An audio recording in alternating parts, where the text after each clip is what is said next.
नमस्कार साथियों, mission geography YouTube channel की ओर से आप सभी का हार्दिक स्वागत है। अपन ने अपने मिशन ज्योग्राफी यूट्यूब चैनल पे कक्षा 12 का भूगोल का बोर्ड क्लास से के सिलेबस के अनुसार नोट्स से जो है हर पार्ट के प्रश्नोत्तर सोल्व करवा रहे हैं। तो ज़रूर आप देखिए हमारे मिशन ज्योग्राफी यूट्यूब चैनल को लाइक करें, शेयर करें, सब्सक्राइब करें, अधिक से अधिक लोगों तक पहुंचे ताकि हमारे मिशन का जो फ़ायदा है वो अधिक से अधिक बच्चों के पास में पहुंचे। तो हमारा जो मिशन है वो कि प्रत्येक बच्चे तक भूगोल पहुँचे, निःशुल्क फ्री ऑफ कॉस्ट पहुँचे। और आपका जो मिशन है कि बोर्ड क्लास में आपके 100% अंक प्राप्त हो, उसमें दोनों साइड में सफलता प्राप्त हो सके। तो आज के वीडियो में अपन देखते हैं अपना दूसरा जो लेसन है मानव भूगोल के मूल सिद्धांत के विश्व की जनसंख्या वृद्धि, वितरण व घनत्व के बारे में महत्वपूर्ण टॉपिक अपना। तो इसमें कौन कौन से महत्वपूर्ण प्रश्नोत्तर तैयार होते हैं उनकी चर्चा अपन करेंगे इसमें, ठीक है। तो देखें, हमसे जुड़ें आज के इस वीडियो में। शुरू करें आज का पहला प्रश्न। यदि अपन पहला प्रश्न आज का शुरू करें तो पहला है कि स्वर्ण से नहीं वरन केवल स्त्रियों और पुरुषों से एक राष्ट्र मजबूत और महान बनता है, यह कथन किसका है? तो इसका जो सही आंसर है कि ये जो कथन है वो राल्फ वाल्डो इमर्सन का है। ये इसका सही आंसर है। राल्फ वाल्डो इमर्सन ने कहा है कि स्वर्ण से नहीं वरन केवल स्त्री और पुरुषों से एक राष्ट्र मजबूत और महान बनता है। क्यों? क्योंकि किसी भी राष्ट्र के सामने जब किसी भी प्रकार की विपदा आती है तो उसके एजुकेटेड, शिक्षित, समृद्ध, स्वस्थ जो नागरिक होते हैं वो सबसे पहले अपने राष्ट्र के लिए खड़े होते हैं। किसी भी प्रकार की विपदा के समय सबसे बड़ा धन जो होता है वो उस देश विशेष के उसके नागरिक होते हैं। इसीलिए आवश्यकता है कि किसी भी देश में यदि स्वर्ण से भी महत्वपूर्ण कोई चीज़ है, मजबूत कोई चीज़ है, तो है उस देश के, मैं कहता हूँ, पढ़े लिखे नागरिक, शिक्षित नागरिक, ठीक है ना। तो ये कथन राल्फ वाल्डो इमर्सन का है। दूसरा प्रश्न है अपना, दूसरा प्रश्न है कुछ लोग निश्चित प्रदेशों में क्यों रहना चाहते हैं, अन्य में क्यों नहीं? तो इस प्रश्न को यदि अपन देखें तो इसका जो आंसर है वो है क्योंकि मानव वहीं रहना पसंद करता है जहां उसके रहने के लिए अनुकूल वातावरण हो। अब अनुकूल वातावरण में हम क्या कर सकते हैं? अनुकूल वातावरण के अंदर हम बता सकते हैं कि जहां मनुष्य रह रहा हो वहां पर उसको उपलब्धता जो है हर एक चीज़ की हो जाए। जैसे खाद्यान्न उसको उपलब्ध हो जाए, जलवायु उसके अनुकूल हो, हार्ड जलवायु, अति शीत, अति उष्ण, अति आर्द्र नहीं हो, शांत एरिया हो, किसी भी प्रकार के जीवन जीने में उसको कोई तकलीफ ना हो। तो ऐसे वातावरण को मनुष्य अपने रहने के लिए चयनित करता है, ठीक है ना। तो इसके लिए सभी अपन ने ये भी देखा है, इस लेसन में ये भी है कि संपूर्ण पृथ्वी का 90% हिस्सा ऐसा है जहाँ मात्र 10% जनसंख्या निवास करती है, और 10% हिस्सा ऐसा है पृथ्वी का जिसके ऊपर 90% जनसंख्या निवास करती है। ऐसा क्यों पृथ्वी पर इस तरह का जनसंख्या वितरण क्यों पाया जाता है? तो उसका भी यही उत्तर होगा कि पृथ्वी का वो भाग जहाँ पर हर तरह की सुविधाएँ होती है, संपन्न प्रदेश होता है, खनिजों की दृष्टि से, जलवायु की दृष्टि से और अन्य प्रकार से शांत वातावरण वहाँ का हो, तो उस प्रदेश में जनसंख्या अधिक निवास करती है, ठीक है। अगला प्रश्न अपन देखें, तीसरा प्रश्न जो है वो है विश्व में के 10 आबाद देशों में विश्व की कुल जनसंख्या का कितना प्रतिशत भाग निवास करता है? कितना प्रतिशत पूछा है, तो इसमें सही जो आंसर हो जाएगा वो है 60%। कितना है? 60%। अगला प्रश्न है कि विश्व के उन 4 शीर्ष देशों के नाम बताओ जहां सर्वाधिक जनसंख्या निवास करती है। तो यहाँ अपन देखेंगे कि विश्व के सबसे अधिक जनसंख्या वाला जो देश है उसके बाद में उससे कम, तो घटते क्रम में अपन देखते हैं। तो सबसे अधिक विश्व में जनसंख्या किस देश में है? तो वो है चीन में। जनसंख्या की दृष्टि से दूसरा स्थान विश्व में जनसंख्या की दृष्टि से है तो वो किसका है? भारत का। तीसरा स्थान है तो संयुक्त राज्य अमेरिका का, और चौथा स्थान है इंडोनेशिया का। ये 4 बड़े राष्ट्र है, ठीक है, जिनमें विश्व की सबसे अधिक जनसंख्या निवास करती है। और विश्व के 10 बड़े ऐसे देश हैं जहाँ पे विश्व की 60% आबादी निवास करती है, और उसमें से एशिया महाद्वीप के 6 राष्ट्र हैं, ठीक है ना। अगला प्रश्न है जनसंख्या घनत्व किसे कहते हैं। तो जनसंख्या घनत्व की यदि बात आती है तो प्रति इकाई क्षेत्र में निवास करने वाले लोगों की औसत संख्या को जनसंख्या घनत्व कहा जाता है। अब प्रति इकाई की यदि बात आती है तो उसको अपन किस रूप में देखें। प्रति इकाई की यदि बात आती है तो अपन उसको देखते हैं प्रति वर्ग किलोमीटर में निवास करने वाले लोगों की संख्या के रूप में, कि 1 वर्ग किलोमीटर में एरिया में कितने लोग औसत रूप से निवास करते हैं, तो उसको जनसंख्या घनत्व कहा जाता है। उसको यदि अपन निकालते हैं तो उसका सिंपल सा सूत्र दे रखा है, जनसंख्या घनत्व बराबर कुल जनसंख्या और डिवाइड बाई कुल क्षेत्रफल। किसी प्रदेश विशेष की जो कुल जनसंख्या है उस प्रदेश विशेष के कुल एरिया जो उसका क्षेत्रफल है उससे उसको यदि अपन भाग दे दे तो जो आंसर आएगा वो उसका घनत्व हो जाएगा, ठीक है। अगला प्रश्न है कि एशिया में जनसंख्या घनत्व कितना है। तो एशिया में जनसंख्या घनत्व की बात करें अपन तो एशिया में जनसंख्या घनत्व कितना है, 146 व्यक्ति प्रति वर्ग किलोमीटर। एशिया महाद्वीप की बात करें अपन, और सबसे कम जनसंख्या घनत्व यदि महाद्वीपों में पूछ ले तो ओशनिया का है, ठीक है ना। और ओशनिया में 5 व्यक्ति प्रति वर्ग किलोमीटर के आसपास में है। अगला है अकेले एशिया महाद्वीप में विश्व की कितनी प्रतिशत जनसंख्या निवास करती है। तो अकेले एशिया की बात आती है तो साथियों इसमें सही जो आंसर आएगा वो है 60%। कितनी है, 60% जनसंख्या अकेले एशिया में निवास करती है। और इसमें एक प्रश्न और मैं क्लियर कर देता हूँ, यदि इस तरह से पूछ ले कि उत्तरी गोलार्ध और दक्षिणी गोलार्ध, उत्तरी गोलार्ध में विश्व की कुल जनसंख्या का कितना प्रतिशत भाग निवास करता है, तो उत्तरी गोलार्ध की बात आते ही लगभग 85% आबादी विश्व की उत्तरी गोलार्ध में निवास करती है। और उत्तरी गोलार्ध में सबसे सघन बसा हुआ भाग है दक्षिणी गोलार्ध की अपेक्षा, ठीक है ना। और उसमें उत्तरी गोलार्ध में यदि अपन देखें तो दक्षिणी पूर्वी जो एशिया का भाग है वो काफ़ी सघन बसा हुआ है, ठीक है। अगला प्रश्न है जनसंख्या वितरण को प्रभावित करने वाले भौतिक कारक कौन कौन से हैं। भौतिक कारक कह दो चाहे प्राकृतिक कारक कह दो। तो प्राकृतिक और भौतिक कारकों में जो कारक आते हैं सबसे पहले है भू आकृति। भू आकृति में किसी क्षेत्र विशेष के ऊंचावच आते हैं। यदि कोई क्षेत्र पहाड़ी है तो उस क्षेत्र में जनसंख्या कम निवास करती है। उबड़ खाबड़ पथरीला पठारी है तो वहाँ जनसंख्या कम निवास करती है। मरुस्थलीय प्रदेश, टीलों वाला, धोरों वाला क्षेत्र है, जनसंख्या कम निवास करती। तो ज़्यादा कहाँ रहेगी, मैदानी प्रदेश सघन बसे हुए हैं। प्राचीन सभ्यता काल से अब तक अपन देखें तो मैदानी प्रदेशों में अधिक जनसंख्या निवास करती है। फिर अगला प्रश्न है जल की उपलब्धता। तो जहाँ जल की पर्याप्त उपलब्धता पाई जाती है वहाँ पे अधिक जनसंख्या निवास करती है। ये भी अपन ने देखा है कि प्राचीन समय से, ठीक है। और उसके बाद में जलवायु और मृदाएं, किसी प्रदेश विशेष की जलवायु कैसी हो, मानसूनी हो और समकारी प्रभाव जहाँ पे हो वहाँ जनसंख्या अधिक निवास करती है। और अति शीत, अति उष्ण, अति आर्द्र प्रदेशों में जनसंख्या बहुत कम निवास करती है। और किसी प्रदेश विशेष में यदि उपजाऊ मिट्टियाँ पाई जाती हैं तो वहाँ पे अधिक जनसंख्या निवास करती है। तो 4 हो गए, भू आकृति, जल की उपलब्धता, जलवायु और मृदाएं, ठीक है ना। ये 4 महत्वपूर्ण बिंदु है इसके।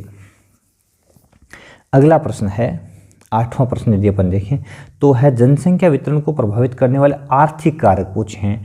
तो पहले अपने वो कारक जो थे वो भौतिक कारक, अब आर्थिक कारक पूछे हैं। तो आर्थिक कारकों में किसी प्रदेश विशेष पाए जाने वाले खनिज, वहाँ का नगरीकरण और औद्योगिकरण, ये 3 प्रमुख आर्थिक कारक, खनिज, नगरीकरण, औद्योगिकरण, आर्थिक रूप से लोगों को समृद्ध बनाते हैं, ठीक है ना। तो ऐसे प्रदेशों में लोग अधिक निवास करते हैं। अगला प्रश्न, जनसंख्या वृद्धि किसे कहते हैं। तो सिंपल सी बात है, जनसंख्या वृद्धि 2 समय अंतरालों के मध्य, 2 समय अंतराल जैसे कि अपन देखते हैं 2001 से 2011 के बीच की जनसंख्या, क्योंकि विश्व के अंदर यदि अपन बात करें या भारत के अंदर विशेष रूप से बात करें तो अपनी जनसंख्या जनगणना हर 10 वर्ष के बाद में हो जाती है, हर दशक की जनगणना की जाती है, ठीक है ना। तो उसके हिसाब से तो अपन वार्षिक भी निकाल सकते हैं। तो इसमें अपन क्या करते हैं कि निश्चित तो नहीं देते कि इस वर्ष समय से इस वर्ष समय तक की बात करें, तो इसकी डेफिनेशन अपन यही देते हैं कि 2 समय अंतरालों के बीच में, ठीक है, 2 समय अंतरालों के बीच में किसी क्षेत्र विशेष में, किसी क्षेत्र विशेष की बात करेंगे, निश्चित एरिया होगा, उसमें होने वाला जनसंख्या में होने वाला परिवर्तन क्या कहलाता है? जनसंख्या वृद्धि कहलाता है। जनसंख्या में होने वाला परिवर्तन जनसंख्या वृद्धि कहलाता है। तो इसमें विशेष में होने वाला जनसंख्या परिवर्तन, यहाँ जनसंख्या आप ऐड कर सकते हो, ठीक है ना। अगला प्रश्न है जनसंख्या की प्राकृतिक वृद्धि किसे कहते हैं? प्राकृतिक की बात, 2 तरह की वृद्धि होती है, तो प्राकृतिक होती है, एक वास्तविक होती है। तो किसी भी प्रदेश विशेष में 2 समय अंतरालों में जन्म और मृत्यु का जो अंतर से जनसंख्या में परिवर्तन होता है, जन्म और मृत्यु के अंतर से, जितने जन्म लेते हैं उसमें से मरने वाले यदि अपन घटा देते हैं तो उनका दोनों का जो अंतर होता है, तो वो अंतर जो है प्राकृतिक वृद्धि कहलाता है, ठीक है। तो प्राकृतिक वृद्धि बराबर जन्म माइनस मृत्यु। इसी से रिलेटेड अगला प्रश्न है कि जनसंख्या की वास्तविक वृद्धि किसे कहते हैं? तो वास्तविक वृद्धि के लिए सिंपल सा उत्तर है कि किसी क्षेत्र विशेष में 2 समय अंतरालों में जन्म और मृत्यु का अंतर, और उसमें ऐड कर देंगे, प्लस कर देंगे आप्रवास और उत्प्रवास का अंतर, ठीक है ना। तो इन दोनों को यदि संयुक्त रूप से अपन कहेंगे तो जनसंख्या की वास्तविक वृद्धि कहेंगे, ठीक है ना। 2 समय अंतरालों के बीच में जन्म माइनस मृत्यु प्लस आप्रवास माइनस उत्प्रवास, ये इसका सूत्र हो जाएगा, तो वास्तविक वृद्धि कहलाएगी। अगला प्रश्न है जनसंख्या की धनात्मक वृद्धि और ऋणात्मक वृद्धि में क्या अंतर है? तो किसी प्रदेश समय विशेष में 2 समय अंतरालों में जनसंख्या में यदि परिवर्तन होता है, धनात्मक परिवर्तन का मतलब होता है जनसंख्या में बढ़ोतरी होती है, ठीक है, और किसी क्षेत्र विशेष में जनसंख्या में यदि ऋणात्मक परिवर्तन होने का मतलब है कमी हो जाती है। तो कमी होती है जब मृत्यु दर ज़्यादा होती है जन्म दर से, और बढ़ोतरी होती है जब जन्म दर ज़्यादा होती है मृत्यु दर से। तो उस कंडीशन में जनसंख्या को धनात्मक और ऋणात्मक वृद्धि के रूप में देखा जाता है। अगला प्रश्न, जनसंख्या परिवर्तन के प्रमुख घटक कौन कौन से? तो 3 घटक है। सामान्य से जनसंख्या परिवर्तन किन कारणों से होती है? ये जन्म दर से होती है, मृत्यु दर से होती है और प्रवास से होती है, ठीक है, 3 ही का घटक है इसके। अगला प्रश्न, अशोधित जन्म दर किसे कहते हैं? तो अशोधित जन्म दर भी आती है, अशोधित मृत्यु दर भी आती है। तो अशोधित जन्म दर जो है उसमें अशोधित जन्म दर को प्रति 1000 स्त्रियों द्वारा जन्म दिए गए जीवित बच्चों के रूप में व्यक्त किया जाता है, ठीक है ना। तो इसमें अशोधित जन्म दर बराबर है 1 वर्ष में जीवित जन्म बटा उसी वर्ष की मध्य जनसंख्या, और उसको मल्टीप्लाई कर देते हैं 1000 से, ठीक है, ये इसका सूत्र हो जाता है। अगला प्रश्न है 15वां क्वेश्चन है अपना, आप्रवास और उत्प्रवास में क्या अंतर है? तो अपन देखते हैं किसी स्थान विशेष को, जैसे ए व्यक्ति सीकर को छोड़ करके और जयपुर जाना चाहता है और वहाँ रहने लग जाता है, तो सीकर के लिए जो ए व्यक्ति है वो उत्प्रवासी है, इसको छोड़ रहा है, और जयपुर के लिए जा रहा है, वहाँ रह रहा है, ठीक है ना, तो जयपुर के लिए वो आप्रवासी है, ठीक है। तो आप्रवास जो किसी स्थान को छोड़ते हैं और उसके लिए वो उत्प्रवासी है, जिस स्थान को जाते हैं उसके लिए आप्रवासी है। अगला प्रश्न है कि प्रवास के प्रतिकर्ष कारक कौन कौन से हैं? एक तो प्रतिकर्ष कारक होते हैं, एक अपकर्ष कारक होते हैं। प्रति जो किसी के उपसर्ग जो है किसी के साथ लग जाता है तो उसका प्रति यानी विलोम होता है। तो ऐसे कारक जो किसी प्रदेश को छोड़ने के लिए मजबूर करते हैं उनको प्रतिकर्ष कारक कहा जाता है। तो किसी प्रदेश को छोड़ने के लिए मजबूर करने वाले कारकों में बेरोजगारी है, गरीबी है, अशांत वातावरण है, राजनीतिक कारक है, कठोर जलवायु है और महामारी कहीं फैल जाती है। तो इन कारणों से किसी प्रदेश विशेष को लोग छोड़ देते हैं और नए प्रदेश में चले जाते हैं।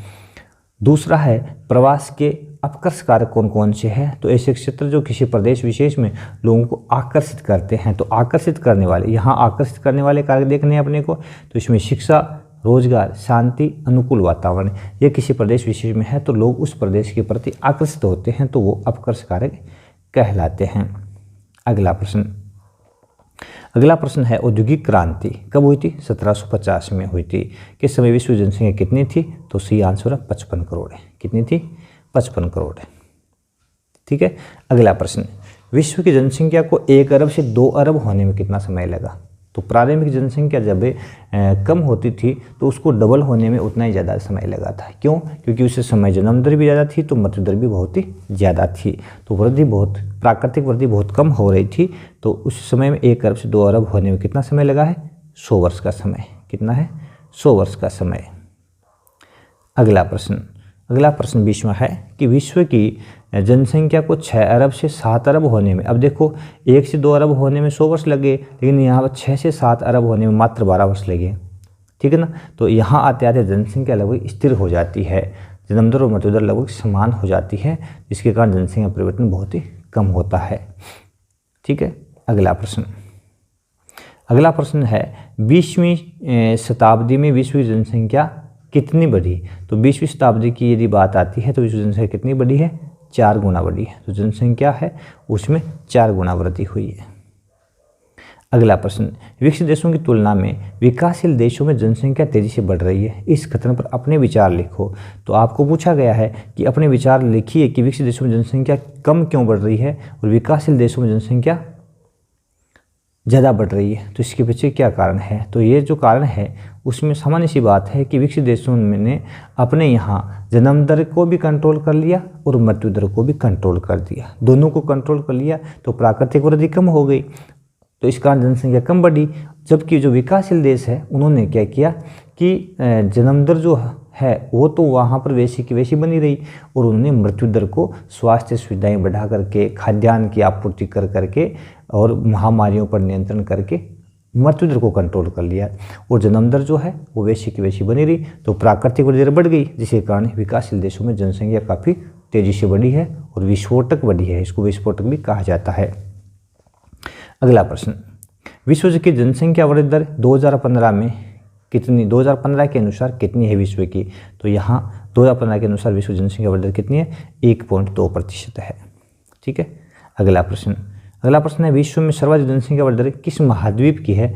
तो आपको पता है अफ्रीका महाद्वीप की 2.6% सबसे अधिक वृद्धि दर है। तो वही बात है, सबसे अधिक वृद्धि दर यहाँ की क्यों है? क्योंकि ऐसे महाद्वीप है, इस कारण से यहाँ पर जन्म दर काफ़ी उच्च पाई जाती है।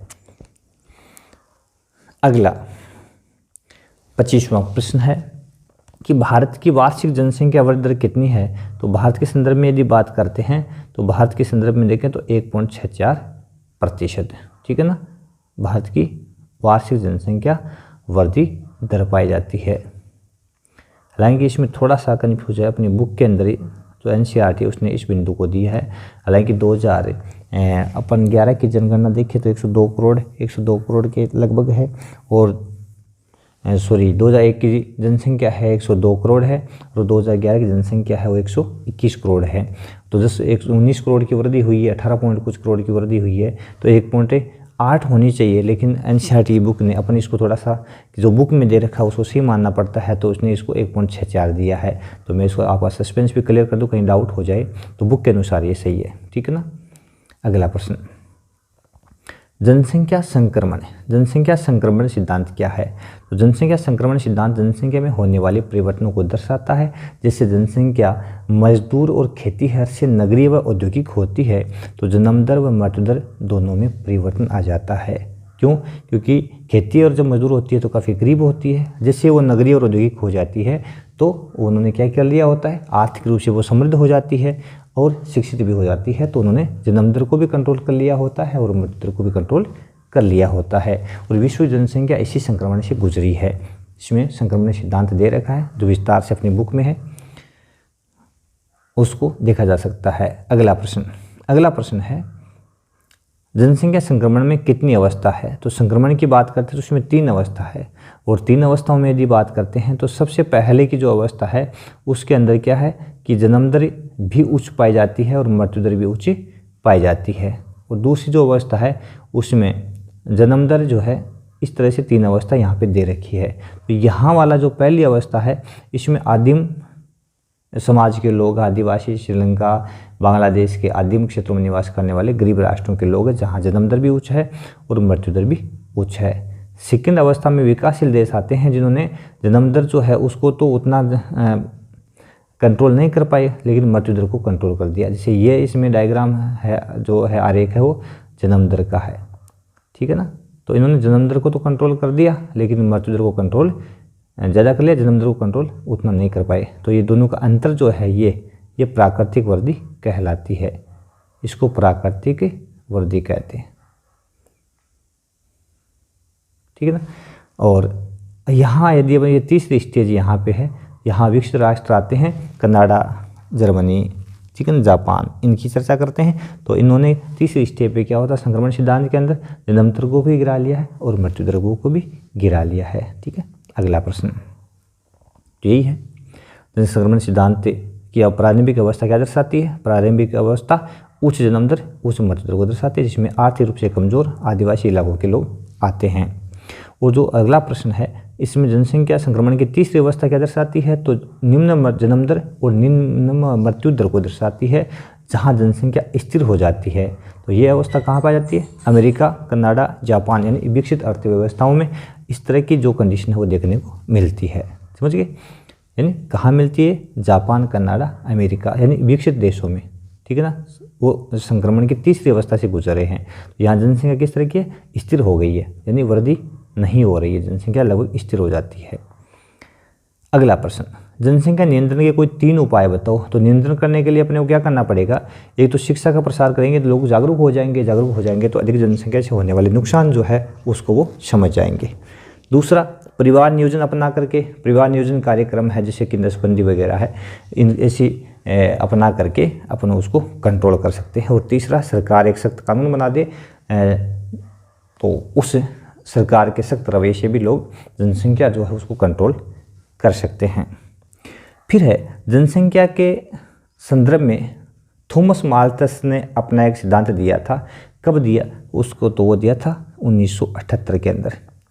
और उसी से रिलेटेड अगला प्रश्न जो है, अंतिम प्रश्न इस पाठ का, माल्थस के सिद्धांत में क्या कहा गया है या माल्थस का सिद्धांत है क्या। तो माल्थस का जो सिद्धांत है उसके अनुसार उसने कहा है कि आने वाले समय में, 1978 में अपना सिद्धांत दिया था, तो उन्होंने कहा कि आने वाले समय में जनसंख्या खाद्य आपूर्ति की अपेक्षा तेज़ी से बढ़ेगी। जितनी गति से जो खाद्य की आपूर्ति अपन बढ़ा रहे हैं उससे से कहीं तेज़ी वृद्धि जो है वो जनसंख्या में होगी। लेकिन आने वाले समय में, उससे से आगे जो समय आएगा उसमें जनसंख्या में पुनः तेज़ी से गिरावट आएगी। किस रूप में, अकाल, बीमारी, युद्ध आदि की समस्याएं आएगी और जनसंख्या पुनः गिर करके और बैलेंस में आ जाएगी। आज अपन देख ही रहे हैं, शायद माल्थस का जो सिद्धांत है वो कारगर साबित हो रहा है यहाँ पे, क्योंकि जनसंख्या 1980 के दशक से लेकर के 2010-15 तक काफ़ी तेज़ी से बढ़ी। लेकिन जैसे 3-4 वर्षों में अपने 2020-21 अपन देख रहे हैं, 19 में जो कोरोना आया है, विश्व के अंदर एक महामारी आई है, जिसके कारण जनसंख्या है उसमें काफ़ी, क्योंकि काफ़ी करोड़ों की संख्या में विश्व के लोग मरे हैं, तो कंट्रोल हुई है, पुनः जो वृद्धि है वो उसमें गिरावट देखने को मिल रही है। तो इस प्रकार से ये अपना टॉपिक था, विश्व जनसंख्या वृद्धि, वितरण और घनत्व के बारे में। तो ये सारे के सारे जो क्वेश्चंस है बहुत ही महत्वपूर्ण क्वेश्चंस है, और इन्हीं से अलग बोर्ड एग्जाम के अंदर मुझे लगता है कोई क्वेश्चन बनता ही नहीं है पाठ से, तो आएगा कहाँ से। तो ये चीज़ आपने यदि पढ़ ली है पूर्ण रूप से, तो श्योरली आपको 100% अंक बोर्ड एग्ज़ाम के पैटर्न के आधार पर अपने पेपर तैयार किया है, तो ज़रूर आपको इसमें मिलेंगे। तो इसे आप देखिए, हमारे मिशन जियोग्राफी जो यूट्यूब चैनल है उसको ज़रूर लाइक करें, शेयर करें, सब्सक्राइब करें। एक और मैं बता देता हूं कि आपको इनसे संबंधित जो नोट्स चाहिए, इनका जो प्रिंट चाहिए, तो उसके लिए हम आपको हमारे टेलीग्राम के अंदर उपलब्ध करवाएंगे। तो हमें टेलीग्राम पर अधिक से अधिक फॉलो करें, तो वहाँ हम अपने इसकी PDF फाइल जो है प्रश्नों की वो डाल देंगे। और टेलीग्राम का जो लिंक है वो आपको इसी वीडियो के नीचे डिस्क्रिप्शन जो दिया हुआ है उसमें उपलब्ध करवा दिया जाएगा। तो वहाँ से आप हमें टेलीग्राम में भी फॉलो करें, और इसके नोट्स जो है वो आप एज ए PDF के रूप में प्राप्त कर सकते हैं। बहुत बहुत धन्यवाद। देखते रहे हमारा मिशन जियोग्राफी यूट्यूब चैनल।